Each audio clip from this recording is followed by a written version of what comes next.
자, 이번 시간은 지방세법의 취득세와 같이 출제가 많이 되는 부분이죠. 재산세 부분이에요. 재산세. 여러분 교재 123조. 여러분 취득세하고 앞에서 공부한 등록면허세는 유통세 또는 거래를 통해서 이전하기 때문에 거래세, 행위세 이렇게 얘기하죠. 근데 지금 이 시간에 공부할 재산세는 보유세입니다. 거래가 아니라 소유하고 있는 재산에 대해서 소유자한테 매년 부과하죠. 정기적으로.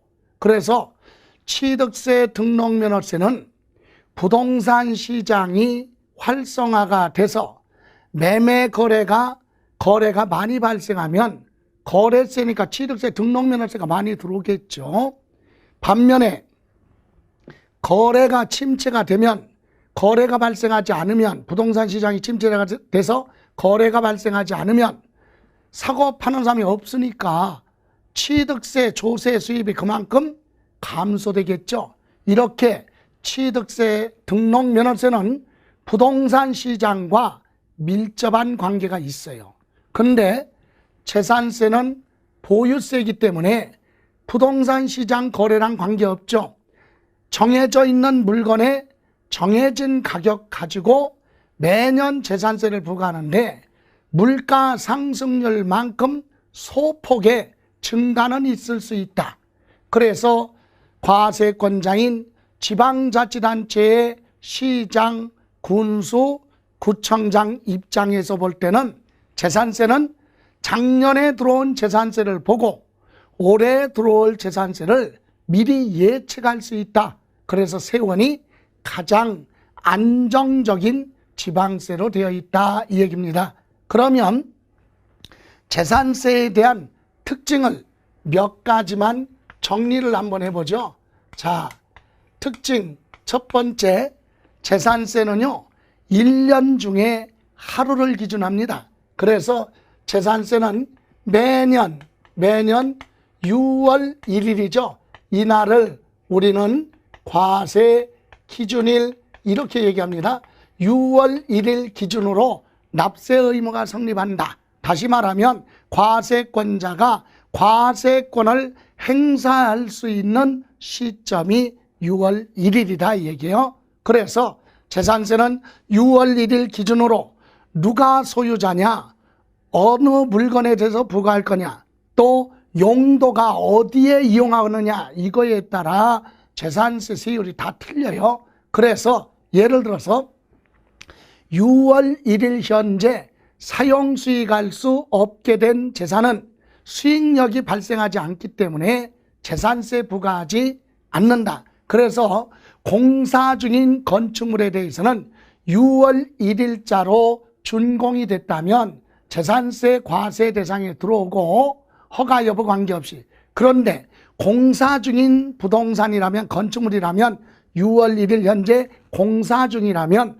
사용수익할 수 없으니까 부과 대상이 되지 않는다. 이런 것을 결정하는 날짜를 6월 1일이라고 하죠. 6월 1일 과세 기준일. 그리고 재산세는 누가?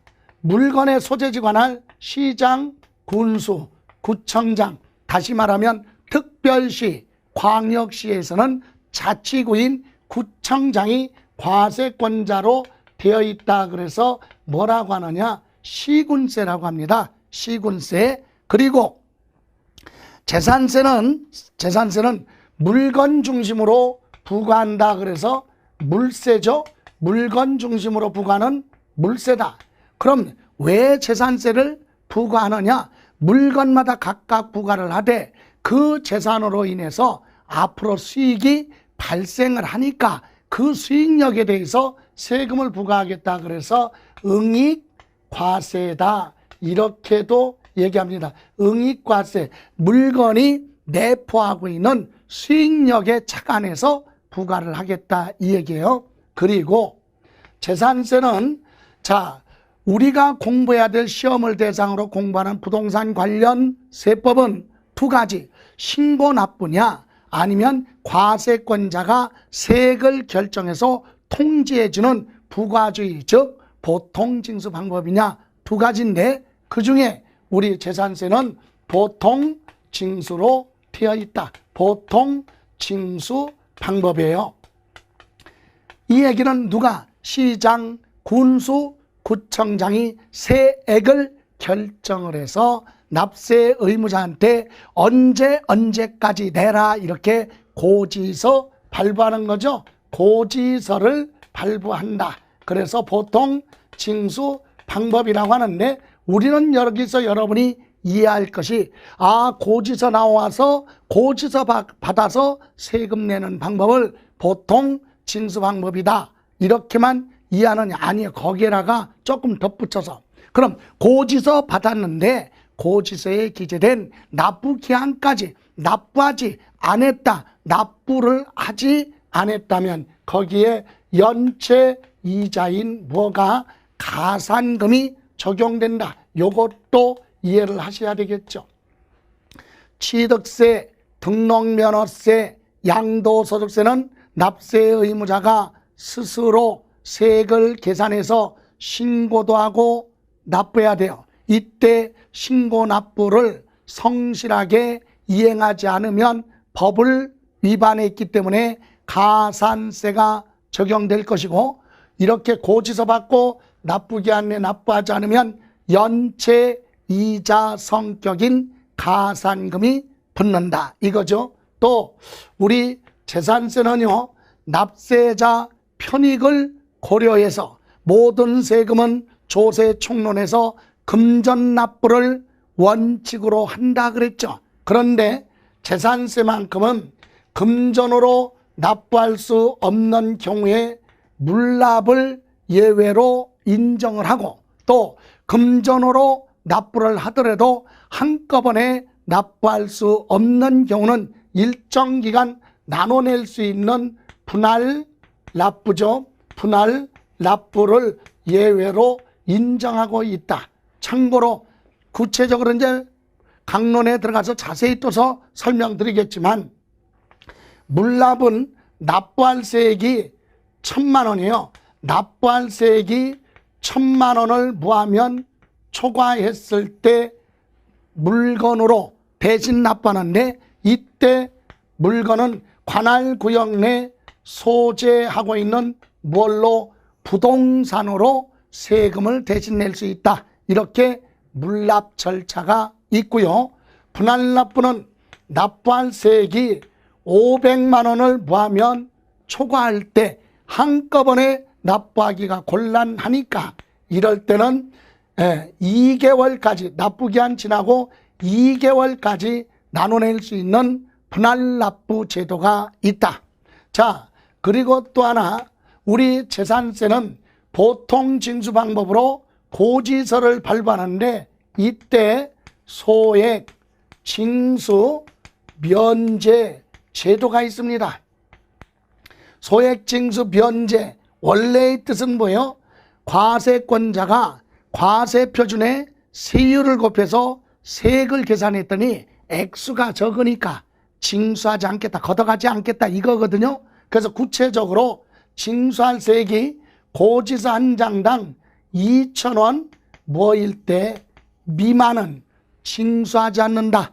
고지서 발부하지 않겠다. 2,000원이 안 되는 세금을 걷어가기 위해서 고지서 발부하면 행정력 등이 낭비가 되죠. 실효성이 없다는 얘기예요. 실익이 없다. 그래서 징수하지 않겠다. 다음 마지막으로, 재산세는 물가 상승률만큼 시가 표준의 공시가격 등이 올라가니까 작년에 낸 재산세보다 올해 재산세가 소폭이지만 올라갈 수 있죠. 근데 부동산 투기가 일어나서 부동산 가격이 급등했다고 그래서 소유자한테 재산세를 갑자기 많이 부과할 수 없도록 하기 위해서 우리 재산세는 세부담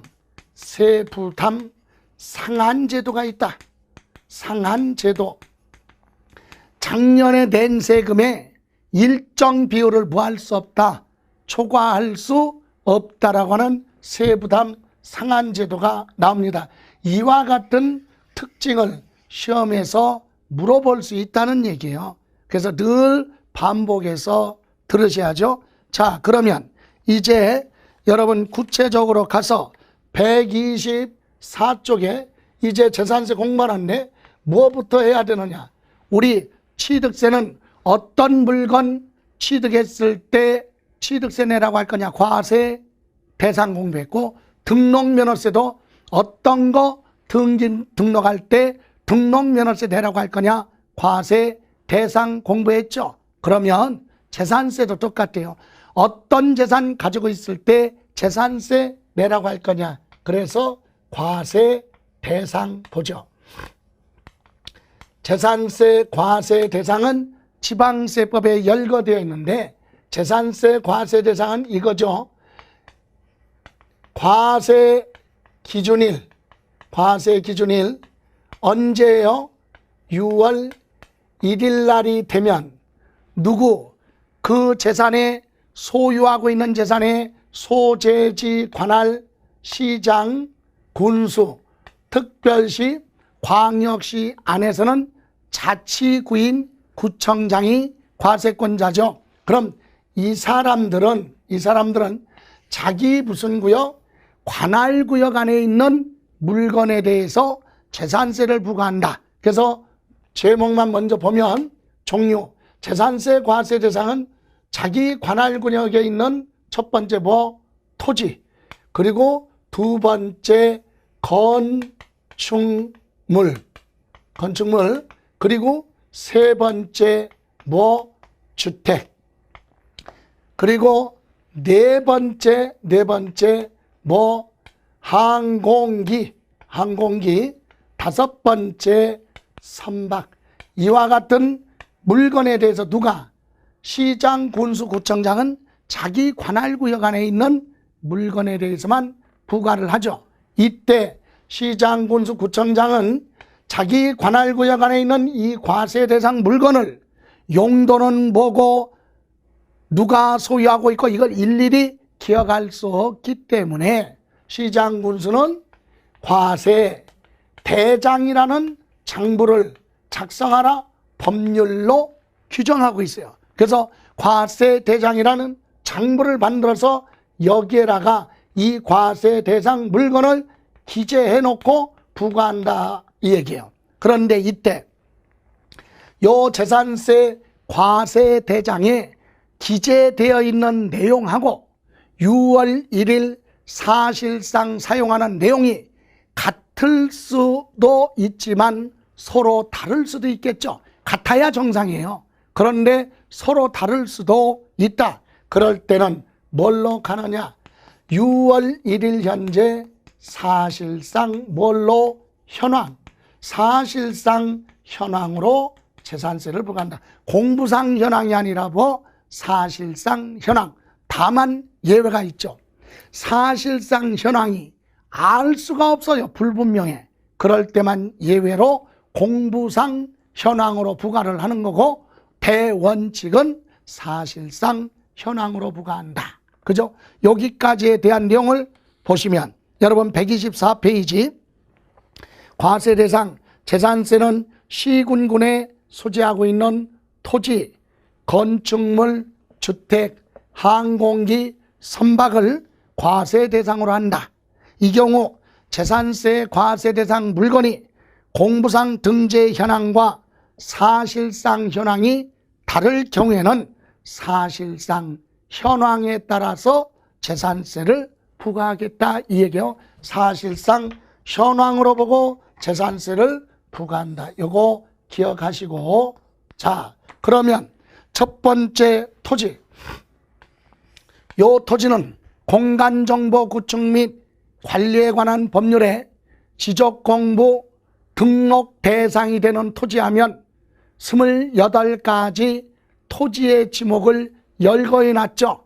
그래서 토지는 토지대장이나 등기부에 기재할 때 28가지 지목으로 골라서 그 내용으로 기재하도록 되어 있다. 그런 토지 가지고 있으면 재산세 부과를 하는데, 또 하나 뭐라고 그랬어요? 그런 토지와 또 하나는 그 밖에 사용되고 있는 사실상의 토지를 말한다 그랬죠. 그러니까 28가지 지목에 의해서 등재되어 있는 그런 토지와 또는 바다나 하천을 매립했는데 아직 등록이 안 되어 있는 토지라도 사실상 토지라면 그것도 재산세 부과를 하겠다 이 얘기예요. 토지 대장에 아직 등재가 안 되어 있는 토지라도 사실상의 토지가 조성됐다면 재산세 과세를 한다. 그러면 이렇게 해서 토지가 있는데요. 이 토지는 뒤에 가서 이제 6월 1일 날 토지가 어디에 이용하느냐에 따라서 용도별로 종합합산도 있고 별도합산도 있고 분리과세로 구분하는 것이 중요한 부분인데 지금 이 시간에는 일단은 과세 대상만, 토지는 재산세 과세 대상이다. 이렇게 기억하시고, 두 번째 건축물 나왔죠. 건축물은 취득세에서 얘기하는 건축물이나 재산세에서 얘기하는 건축물은 당연히 똑같잖아요. 왜? 법이 하나니까 지방세법. 그죠? 그래서 우리 취득세에서 얘기할 때도 건축물은 첫 번째 건축법 규정에 따른 건축물과 그랬잖아요. 그래서 건축법 규정에 따른 규정에 의한 건축물, 그러면 실제로 건축물 하면 이것은 건축법 2조 1항 제2호에는 뭐라고 되어 있느냐? 토지상에 정착된 공작물로서 지붕하고 기둥 또는 벽이 있는 것 이렇게 되어 있어요. 그것은 일반적으로 우리는 건물을 얘기한다. 그죠?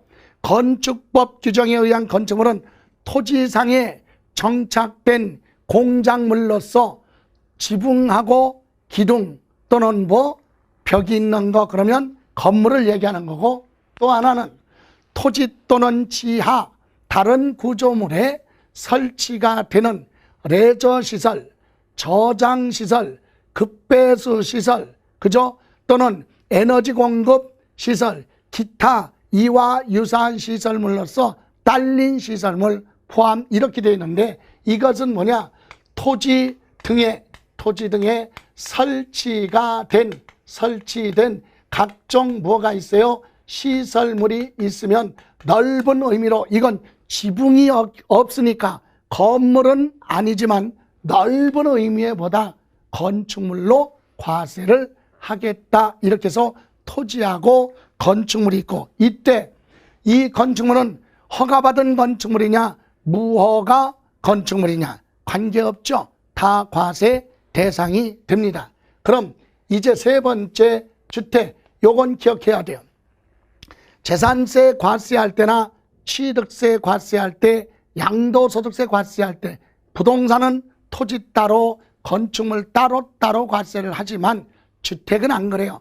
주택은 건물하고 토지를 통합해서 과세한다. 주택으로. 그래서 주택하면 주거용으로 사용하는 건물과 거기에 딸려 있는 토지까지를 합쳐서 주택이라고 한다 이 얘기예요. 그래서 여러분 125쪽 맨 위에 주택 보세요.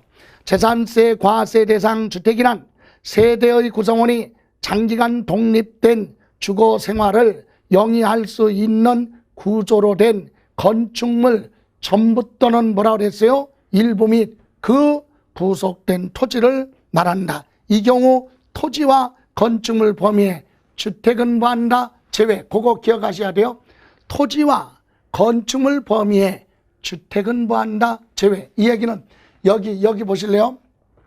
자, 주택은 이와 같은 주거용 건물과 그 다음에 토지가 있어요. 이런 주택은 원래 요거는 건축물이고 요거는 토지죠. 그러나 토지로 과세 안 하고 건축물로 과세 안 하고 주택은 두 개 합쳐서 주택으로 과세하기 때문에 토지와 건축물 범위에 주택은 뭐하라? 빼라. 토지 중에서 주거용 토지는 이리 오고 건축물 중에 주거용 건물은 이리 와서 두 개 합쳐서 뭘로? 주택으로 과세를 하기 때문에 토지와 건축물 범위에서 주택은 제외, 이런 단어가 나오는 겁니다. 포함 그러면 틀리죠? 예. 그러면 또 하나, 아까 여러분 재산세 특징에서 이런 거 있었죠. 재산세 특징에, 재산세는 물건 중심으로 부과하는 물세고 응익과세 그랬죠. 물건이 내포하고 있는 수익력에 대해서 부과한다. 그래서 재산세는 수익이 많이 발생하는 재산은, 물건은 재산세 많이 부과하고, 수익이 적게 발생하는 건 수익력이 떨어지니까 세부담을 줄여준다. 그렇다면 여기 보실래요?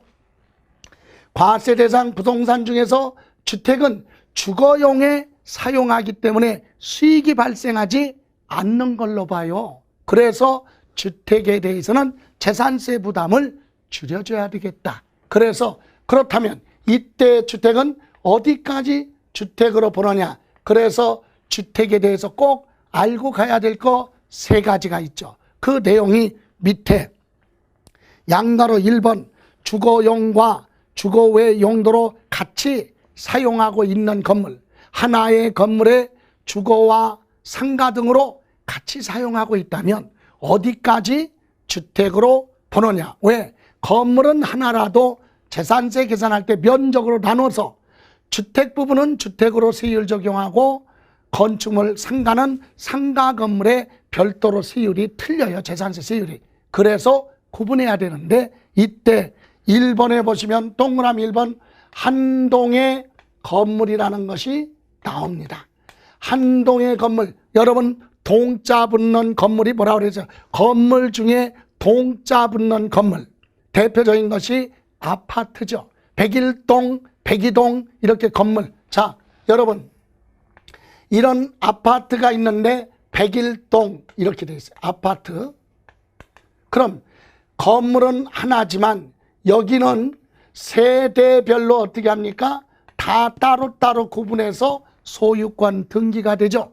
우리 민법에서는 물권이 뭐예요? 물건에 대한 권리가 물권이다. 그럼 원래는 물건 하나에는 소유권이 하나, 일물, 일권주의, 이게 원칙이에요. 그런데 예외가 있죠.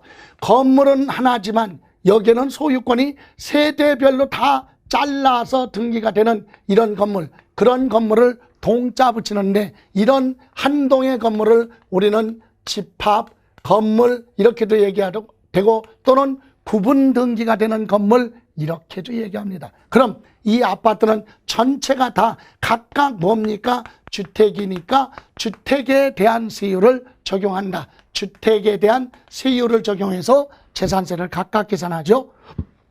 또 하나, 여러분 동자 붙는 건물이 또 있어요.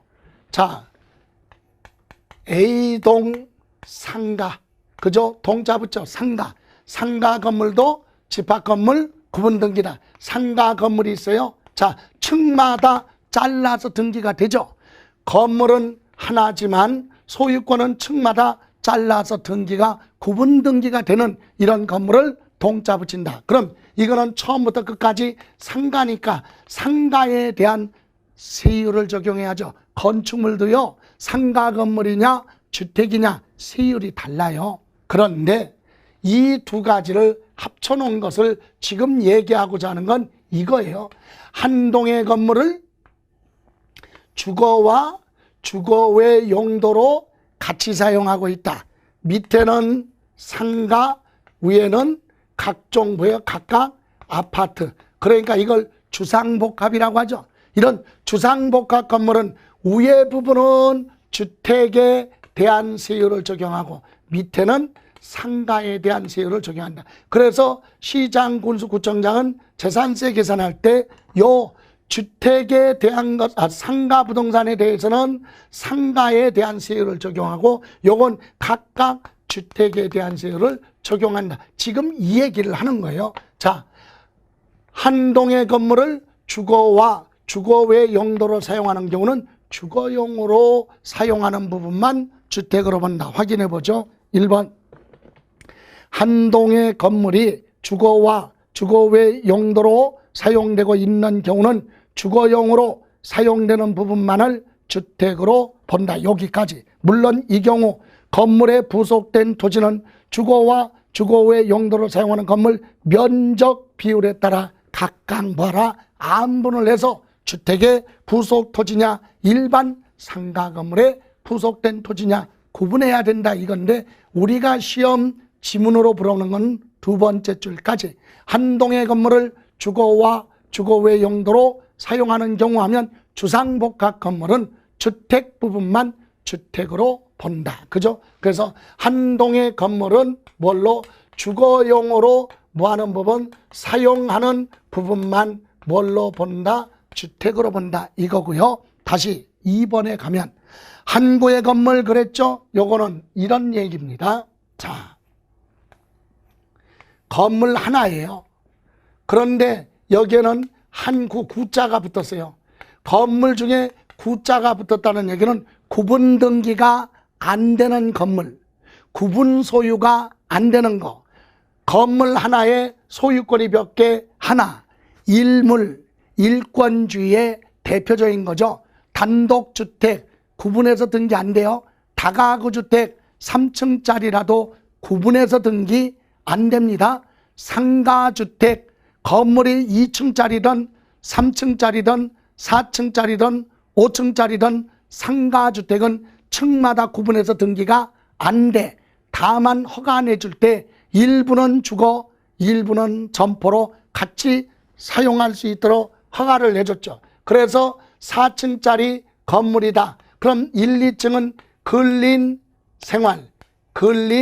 생활로 용도가 되어 있죠. 다시 말하면 사무실이나 병원이나 슈퍼 이와 같은 음식점으로 사용할 수 있는 용도, 그리고 3층은 주택, 4층은 주택, 이렇게 주택과 다른 목적으로 같이 사용할 수는 있지만 구분 등기는 안 되는 이런 건물은요, 요 부분은 여기 보세요. 요 부분은 주택이고 요 부분은 상가예요. 그러니까 요 부분은 상가에 대한 세율을 적용하고 요 부분은 주택에 대한 세율을 적용해야 정상이다. 그런데 만약에 주택 면적이 전체 면적의 몇 프로? 50% 이상이면 전부 다 뭘로 봐주겠다? 주택으로 봐서 세부담을 줄여주겠다 이 얘기입니다. 그래서 2번 한 구의 건물이 주거와 주거 외 용도로 사용하고 있는 경우는 주거용으로 사용하는 면적이 전체 100분의 50 이상이라면 전부를 주택으로 본다. 그럼 적다 그러면 주택 부분만 주택으로 봐요. 그래서 한 구의 건물은 50% 이상이 뭐면 주거용이면 전부 다 뭘로? 주택으로 보겠다. 여기서 잠깐, 여러분 공부하시는 분들 중에 본인이 상가주택 가지고 있어요. 그런데 재산세 보니까 수업할 때는 주택 면적이 크면 전부 다 주택으로 본다. 그러면 주택에 대한 세율 적용해야 되는데 실무에서 보면 이 부분은 주택 면적이 큰데도 이 부분은 상가, 이 부분은 주택 따로따로 재산세가 부과됐어요. 자, 그것이 우리가 공부하는 법률과 실무에서 차이점이 바로 그거예요. 그래서 실무에서는 운영세칙에 따라서 이것을 실제로 확인하려면 과세 기준이 되면 공무원들이 전부 다 나와서 사실관계를 파악해서 재산세 부과해야 돼요. 주택 면적이 실제로 사용하는 게 면적이 큰지 적은지 허가 여부 따지지 않고, 그런데 그게 현실적으로 불가능하다. 그래서 등기 권리증에 기재되어 있는 내용, 건축물 관리대장에 나와 있는 내용 그대로 보고 부과할 수밖에 없다. 그래서 현실적으로 재산세 부과 상가주택은 주택 부분은 주택으로, 상가 부분은 상가로 따로따로 실제로 부과되고는 있다. 그러나 우리 법률에는 뭘로 되어 있어요? 주택 면적이 50% 이상이면 전부 다 주택으로 본다. 이렇게는 되어 있지만 주택 면적이 커도 실무에서는 각각으로 부과하고 있다. 그래서 사람들이 많이 행정소송을 제기했죠. 그래서 실질적으로 행정소송을 많이 제기했지만 내부 규정에 따라서 실제로 부과하는 데는 그렇게 부과할 수밖에 없다. 그래서 실제로는 각각 부과하고 있다. 이 점을 이해하시고, 우리는 시험을 준비하는 부분이니까 시험에서는 50% 이상이면 전부 다 주택이다, 이렇게 정리를 하시면 돼요. 다음 또 하나는 다가구 주택이에요. 다가구 주택. 여러분 건축법 시행령에 보면 다가구 주택은 3층 이하 주택으로서 연면적 660제곱미터 이내, 그리고 2가구 이상 별도로 독립된 생활을 할 수 있도록 구획된 19가구 이하 3층 이하 주택을 다가구 주택이라고 합니다. 그런데 우리 세법은 다가구 주택을 전체 주택 하나로 보면 재산세가 너무 많이 부과될 수 있다. 그래서 우리 법원은 재산세는 다가구 주택은 한 가구를 하나의 뭘로 본다? 주택으로 봐라. 10가구가 살고 있으면 면적 나눠서 10개의 주택으로 보고, 시장, 군수, 구청장은 가구별로 따로따로 나눠서 재산세를 계산한다. 그래서 거기 양가로 2번 건축법 시행령에 따른 다가구 주택은 한 가구가 독립하여 구분 사용할 수 있도록 분리된 부분을 한 구의 주택으로 본다. 여기까지. 요거 이 경우 부속된 토지는 건물 면적 비율에 만약에 10가구가 살고 있으면 토지를 10개의 주택으로 안 분해야 되겠죠. 그 얘기예요. 그러나 시험에서는 두 줄, 다가구 주택은 한 가구가 독자적으로 사용할 수 있도록 구획된 부분을 하나의 뭘로? 주택으로 본다. 이렇게만 이해하시면 됩니다. 그리고 그 밑에 3번 주택에 부속된 토지는, 재산세에서는 주거용 건물에 딸려있는 토지는 주택으로 보는데, 이때 부속된 토지의 경계가 담장이나 울타리나 철조망이 없어서 어디까지 주택에 관련된 토지인지 구분이 되지 않는다. 그럴 때는 주택 바닥 면적, 건물 지면에 단 정창 면적 또는 바닥 면적이라고 하죠. 그 면적의 몇 배? 10배까지만 주택에 부속된 토지로 보고 나머지는 비사업용 토지로 봅니다. 이렇게 해서 그것까지 정리하시고, 다음 항공기. 이제 사람이 탑승한 상태에서 공중에서 조종할 수 있는 기구, 항공기죠. 이런 항공기. 그리고 선박, 수상에서 이동할 수 있는 기선, 동력으로 가는 선박이든 범선, 바람 등을 이용해서 가던 부수적인 부선, 선박, 명칭 여하 불문하고 가지고 있을 때 재산세 부과를 하겠다. 이렇게 해서 재산세 과세 대상 물건은 이렇게 토지, 건축물, 주택, 항공기, 선박, 이걸 과세 대상 물건으로 하겠다, 이 얘기입니다. 자, 이렇게 해서 재산세 과세 대상 물건 보셨고요. 오늘은 재산세 과세 대상 물건까지, 과세 대상까지만 설명을 드리고, 다음 시간에 구체적으로 과세 대상 토지의 구분, 여기서부터 정리하는 걸로 하죠. 오늘 여기까지입니다. 자, 재산세는, 취득세는 세 문제가 출제된다고 그랬죠. 근데 수업 분량은 7시간 정도 분량이 됩니다. 그러나 재산세는 3시간 반 정도 분량으로 해서 세 문제가 출제되기 때문에 시간에 비해서 취득세보다는 범위가 좁아요. 그리고 분항수가 세 문제이기 때문에 필수적으로 지방세법에서 필수로 정리해야 될 부분이 바로 재산세 부분이다. 이렇게 해서 오늘은 여기서 마무리하는 걸로 하겠습니다. 고생하셨습니다. 수고하셨습니다.